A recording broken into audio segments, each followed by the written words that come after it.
Geography का भूगोल का 12th का, ठीक है, चैप्टर 5, ठीक है। यहाँ पे लिखो कि भूमि संसाधन एवं कृषि। अब चैप्टर का नाम क्या है? भूमि संसाधन एवं कृषि। हम लोग संसाधन का अर्थ जानते हैं, उपयोग में आने वाले जो भी वस्तु, किसी भी प्रकार का वस्तु हो या पदार्थ हो, वो क्या है? संसाधन। ये बोर्ड संसाधन, ये मार्कर संसाधन, ये घर संसाधन, मतलब A to Z चीज संसाधन। क्यों? इसका उपयोग हम कर रहे हैं। अब यहाँ पे आ गई भूमि ही संसाधन। क्या संसाधन? भूमि संसाधन। घर कहाँ बन रहा है? तो आसमान पे। कहाँ बन रहा है? धरती पे। भूमि पे। घर कहाँ बन रही है? भूमि पे। तो भूमि क्या हो गया? संसाधन। भूमि संसाधन एवं कृषि। अब खेती कहाँ होगी? तो बादल में। कहाँ होगी? कृषि, खेती में। कृषि कहाँ होती है? खेती में। भूमि में, ठीक है। जमीन पे, मिट्टी पे। कहाँ होगी खेती? मिट्टी पे। तो इसे ये क्या कहते हैं? भूमि संसाधन एवं कृषि। ये चैप्टर की अर्थ आपको शायद समझ में आ गई होगी। कोई दिक्कत पॉइंट? और ये अधिकतर वैसे भूमि संसाधन एवं कृषि अधिकतर चैप्टर से पूछी जाती है। जैसे लिखो कि भूमि संसाधन एवं कृषि। क्या नाम है? भूमि संसाधन एवं कृषि। अब भूमि को क्या बताया जा रहा है? संसाधन है। क्या है? संसाधन है। हम लोग जानते हैं कि हम खेती कहाँ करते हैं? भूमि पे। घर कहाँ बनाते हैं? भूमि पे। खेती कहाँ करते हैं? भूमि पे। घर कहाँ बनाते हैं? भूमि पे। अधिकतर बताया जाता है कि पहाड़ कहाँ है? तो आसमान में। कहाँ है? भूमि पे। मतलब अधिकतर चीज, दुनिया की अधिकतर चीज कहा जाए तो कहाँ है? भूमि पे। और भूमि, और हम लोग ये जानते हैं उपयोग में आने वाले सामग्री संसाधन। उपयोग में आने वाले सामग्री संसाधन। इसी के कुछ क्षेत्र दिए गए। क्या दिए गए? क्षेत्र दिए गए। तो हम लोग एक ही समझेंगे। और भूमि संसाधन या कृषि संसाधन आपको शायद समझ में आ भी गया होगा। अगला चैप्टर में हम लोग, पिछले चैप्टर में हम लोग पढ़े भी थे, ठीक है। अब यहाँ पे लिखो ये वनों के अधीन क्षेत्र।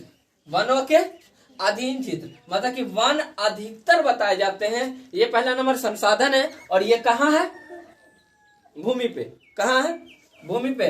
तो वनों के अधीन, अब वनों के अधीन क्षेत्र मतलब कि अधिकतर क्षेत्र देखिएगा कि वनों के कहाँ होते हैं? तो भूमि को ही होते हैं। देखिएगा कि घर होता है और दूर दूर तक हमारी हम लोग की नजर जाए तो गाछ वृक्ष ही दिखेंगे, पेड़ पौधे ही देखेंगे। शहरों में देखेगा तो ये गाछ वृक्ष ही अधिकतर शहरों में देखेगा घर ही घर दिखेंगे अधिकतर। और कहीं और फिर भी देखिएगा तो कुछ ना कुछ पेड़ पौधे आपको शहर में भी दिख जाएंगे। ऐसे कोई भी जगह नहीं जहाँ वन न मिलता हो। और वनों के भी हम लोग जानते हैं कि अभी भी काफी ऐसी हम लोग यहाँ पड़ती भूमि है जहाँ वन ही वन है। काफी वन ही वन है, पेड़ ही पेड़ है। तो वनों के अधीन क्षेत्र। बात समझ में आ रही है ना? इतना कोई दिक्कत तो नहीं।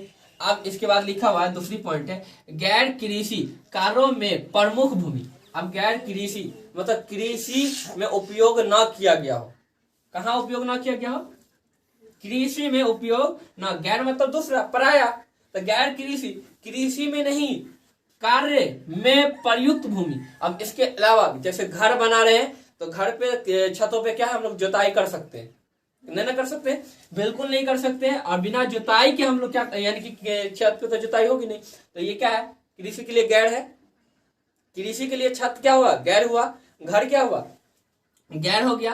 तो हम लोग कह सकते हैं ना गैर कृषि कार्यों में प्रयुक्त भूमि। तो जहां पे हम लोग घर बनाते हैं वो भूमि है, वो प्रयुक्त है। किसके कार्य के लिए? तो मकान के लिए, घरों के लिए। किसके लिए? घरों के लिए। ये बात समझ में आ गई? कोई दिक्कत नहीं। गैर कहा जाए, बात समझ में आ रही? कोई दिक्कत नहीं। इसी में अगर आपको बोली जाए कि जैसे रोड सड़क हो गया तो ये भी रोड हो गया, तो वो सब भी क्या है? कृषि के लिए गैर है। शायद ये बात आपको समझ में आ गई होगी। अब तीसरी पॉइंट लिखी हुई है इसी की, लिखा कि बंजर एवं व्यर्थ भूमि। क्या? बंजर एवं व्यर्थ भूमि। ऐसी भूमि जो बंजर हो। बंजर मतलब जानते हैं ना, जिसमें खूब खेती किया जाता हो।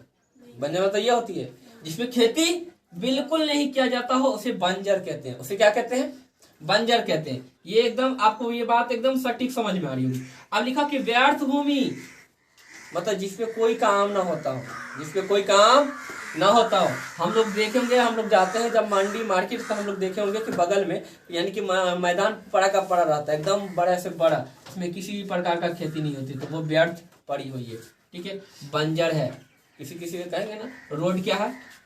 बंजर है। हम लोग कहीं भी देखेंगे कि जहाँ पे यानी कि बंजर भी होती है ना, तो बंजर में देखिएगा ना घास होगी ना कुछ होगी, उसके चारों तरफ देखिएगा कि घास रहता है, उसके चारों तरफ घास रहता है और बीच में बंजर रहता है, उसे बंजर व्यर्थ मतलब वो पड़ी ही रहेगी।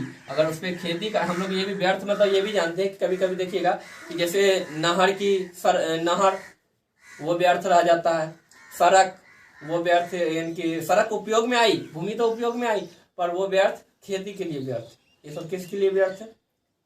खेती के लिए व्यर्थ। ठीक है, ये बात कोई दिक्कत नहीं यहाँ तक। इसके बाद आपको लिखा हुआ कि अस्थाई चारागाह क्षेत्र। अस्थाई चारागाह क्षेत्र मतलब कि जहाँ अवस्थित हो भूमि का अवस्थित हो। हम लोग जानते हैं, हम लोग क्या कहते हैं ना कि हाँ यहाँ अवस्थित, यानी कि यहाँ पे हमेशा चारागाह रहते। हम लोग देखेंगे कभी कभी कोई फील्ड होता है, कॉलेज का फील्ड हो या कोई भी फील्ड हो, तो उसमें देखेंगे कि वो क्या होते हैं चारागाह, मतलब हम लोग जानवर को वहाँ चरा सकते हैं। ठीक है, वहां पे देखिएगा घास निकल जाता है। यहाँ पे अभी बोले थे ना बीच में बंजर चारों तरफ घास, तो उस घासों के लोग क्या करते हैं? खिलाते हैं। वो यानी कि क्या कहते हैं उसे? चारा होता है किसका? जानवरों का, जैसे गाय का, भैंसी का, बकरी का। इन चीजों का क्या होते हैं?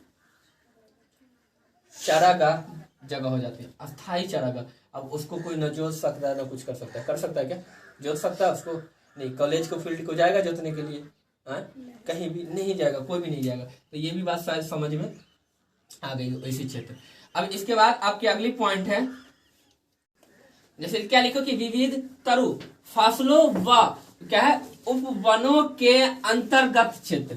अब ये पॉइंट भी शानदार झक्कास। अब क्या है कि विविध तरु फसलों, अब हम लोग जानते हैं कभी कभी देखिए किसी किसी का जब निजी क्षेत्र होता है, निजी मतलब खुद का जमीन अपना रहे, तो वो कितना चाहते हैं कि हम फसल उगाए या ना उगाए, छोड़ देता है। और कभी कभी देखिएगा कि उपवनों मतलब अधिकतर हम लोग को देखिएगा कि गांव में देखिए तो वो चारों तरफ सागवान की पेड़ लगा देते, पौधे लगाते थे। वन लगा के क्या करते हैं? छोड़ देते, कहते जाने दो, इस क्षेत्र में वन लगा के छोड़ देता, कहता है कि हमारे फसल करने के लिए और भी खेत है, इनमें वन लगा दिया जाए, आगे चल के पैसे होंगे अच्छे काफी। तो सागवान के देखेंगे हम लोग रोड के किनारे क्या होंगे कि पौधे काफी लगे हुए अधिकतर उस तरफ जमीनों में काफी को। ठीक है, तो उपवनों का समझ में आ गई। और कभी कभी देखिएगा कि उस जगह पे वो फसल भी कर देता है।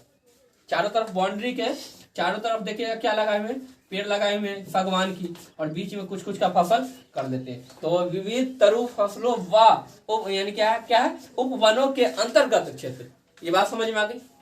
ठीक है, वो चाहे तो निजी ये पर ये क्षेत्र होती है ना वो अधिकतर निजी होती है। ये क्षेत्र कैसा होता है? निजी होता है। अगर हम लोग कहते हैं ना कि हम लोग के यहाँ चलता है बटैया मतलब बांट को दो, भरना मतलब कुछ पैसे लेके खेत दो, तो उन खेतों में हम लोग क्या करेंगे? कोई एक चीज कर सकते हैं, फसलें उगाएंगे या वन लगाएंगे। वन हम लोग जल्दी नहीं लगाते हैं। क्यों नहीं लगाते हैं? फसल ही लगाते हैं, क्योंकि फसल हम लोग क्या करते हैं 6 महीना पे, 3 महीना पे, 5 महीना पे, 1 साल पे काटने वाला हम लोग फसल लगा देते हैं, उससे हमारी पैसा हो जाती है। अगर वन लगा दे तो वो खेत वाला का ही हो जाएगा। किसका हो जाएगा? क्योंकि वन काफी 1 वर्ष 2 वर्ष 3 वर्ष लगभग 10 वर्ष 20 वर्ष लग जाते हैं अच्छे खासे वन तैयार होने में, पेड़ पौधे तैयार होने में, तो वो दूसरा का हो जाएगा। तो वो कोई भी व्यक्ति भरना और बटैया वाला व्यक्ति ऐसा काम नहीं करेंगे। तो वो करेंगे कौन? तो निजी व्यक्ति करेंगे। ऐसा काम कौन करेंगे? तो ऐसा निजी क्षेत्र होती है। और रास्ते में हम लोग देखे होंगे, यानी कि किनारे किनारे जाते हैं तो कभी काफी देखे होंगे पेड़ पौधे। ठीक है, अब इसके बाद अगला पॉइंट लिखिए कृषि योग्य व्यर्थ भूमि। कृषि योग्य व्यर्थ भूमि, तो हम लोग आजकल देखेंगे कृषि योग्य अधिकतर भूमि होते हैं और व्यर्थ भूमि भी होता है कि कृषि के अलावा इसमें कोई फसल नहीं किया जा सकता। हम लोग कभी कभी ये सुने होंगे कि हमारे यहाँ, सुने नहीं होंगे 100% देखे होंगे कि पहले चाय की खेती बहुत होती थी हमारे यहाँ। और जो अंग्रेज क्या करते थे, चाय की खेती या नील की खेती वो इतना करवाते थे कि हमारे भूमि है ना वो बंजर हो जाते थे। क्या हो जाते थे? बंजर। उसके लिए छोड़नी पड़ती थी व्यर्थ, 1 साल 1.5 साल कितना काफी सालों तक उसे व्यर्थ रखना पड़ता था। उस भूमि को क्या रखना पड़ता था? भूमि को। तो जिसके वजह से वो फसल को हम लोग चेंज कर दिए, और चेंज करने के बाद वही फसल को हम लोग यानी कि दौड़ाते आ रहे हैं। तो यानी कि वो भूमि चल रही है, व्यर्थ नहीं जा रही है। तो व्यर्थ भूमि समझ में आ रही है ना, किस प्रकार अंग्रेज ने हमें यानी कि खेती करवाते थे, जिसकी वजह से कुछ दिनों तक कुछ महीनों तक हमें व्यर्थ रखनी। ठीक है, यानी कि व्यर्थ वो ऐसे ही रह जाते थे, इस सब में कोई दिक्कत नहीं। ठीक है, अब इसके बाद 7वां पॉइंट लिखिए वर्तमान पड़ती भूमि। वर्तमान में पड़ती भूमि, पड़ती मतलब पड़ा हुआ भूमि। तो हम लोग जानते हैं वर्तमान में पड़ती हुई भूमि क्या है। तो हम लोग देखेंगे कि हम लोग कॉलेज जाते हैं तो वो पड़ती हुई अभी भी है, वो पढ़ाई है। और कभी कभी हम लोग जानते हैं कि पड़ती कैसे पड़ जाती है, जब बाढ़ आया, काफी बाढ़ लग गई काफी दिनों तक, वो भूमि को फिर कुछ दिन तक के लिए जोत के छोड़ देना पड़ता है, वो पड़ती का पड़ती ही रहता है। कितना होता है कि व्यक्ति खेती नहीं करता, पड़ती है छोड़ देता है। देखिएगा कि कभी कभी जमीन की मामला फंस जाती होगी, ठीक है, एक दूसरे पे केस कर देता है, भाई भाई कहता है, यानी कि कहता है जब तक केस क्लियर नहीं होगा, कोर्ट की भी इजाजत हो जाता है कि जब तक केस क्लियर नहीं होगा तब तक ना आप यानी कि इस पे ना आप जोत सकते हैं ना ये जोत सकता है, तो वो पड़ती भूमि होती है। और वर्तमान में हम लोग भी देखे होंगे कि हम लोग को चौर में काफी ऐसी पड़ती भूमि देखने को मिलता है, निश्चित है मिलता ही मिलता है, आप घूमिए तो सही मिलेगी पड़ती भूमि। इसके अलावा वर्तमान में देखी जाए तो हम लोग कॉलेज की तरफ जाते हैं तो यहाँ से वहां तक देखिएगा लंबे चौड़े पड़ती भूमि मिलेगी। और ये वर्तमान में पड़ती मतलब पड़ा हुआ, पड़ती मतलब पड़ा हुआ जिसका काम नहीं हो रहा है। समझ में आगे कोई दिक्कत नहीं है तक, कोई दिक्कत कोई बात